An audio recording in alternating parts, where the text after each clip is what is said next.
anyways. It's been 3 months since I left. I'm happy to say that I'm safe. I haven't heard from my dad or his wife in weeks, and from what I've heard, they're not on good terms. I'm currently staying with my mom's cousin, but once I graduate high school, I plan on moving to Europe to be closer to my mom. I turned 18 today. I'm happy that I no longer have to legally see my dad again. Also, thank you for those who personally messaged me, gave me legal advice, or even suggested I look into pursuing a lawsuit against my stepmother.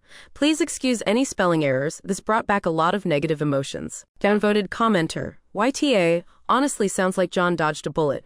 Yes, he made a joke at your expense and should apologize and never say that again. But if this is your level of foot out the door when something gets tough, then your marriage would have been a failure anyway. Marriage is hard. It's harder when someone has their foot out the door for any slight that happens. I never had my foot out of the door. I was all in with John. I gave him the opportunity to apologize over the course of this, and he never did. He continued to act like I was overreacting to a joke. This wasn't when marriage gets tough.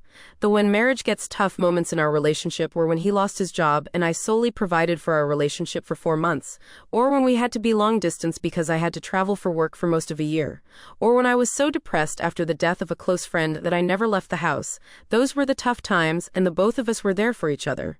Not once did either of us make each other feel bad about any of it. I didn't mock his insecurities to my friends. When he lost his job, he was so convinced he was a failure and a poor excuse of a man. I never did or said anything to reinforce that line of thinking because it wasn't true. I don't need to explain my choice to you, but there was no writing on the wall before this. John taking the biggest insecurity I have and making a joke about it to his friends was a direct contradiction to everything he'd ever said to me about it. Instead of saying an actually funny joke, he decided to strike my most vulnerable point as a joke. And he doubled down on that point instead of apologizing genuinely.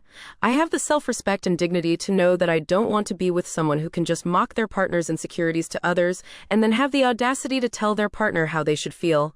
I won't respond to anything you say if you reply to this, but funnily enough, I know you aren't him, but you've said a lot of the same sentiments John did. Commenter 2. I'm floored he's mad you won't let him explain himself. What's to explain? He said what he said. Block the numbers of any of the friends defending him as well. Commenter 3. I have to say that I am impressed by the size of your ovaries, not meaning to sound condescending in any way, shape, or form, but here on Reddit you read so many stories about people from all walks of life who take whatever BS their partner hands them, because they love them so much, especially if they have been together for a while. Hell, sometimes even 6 months is enough for them to lay their dignity on the floor.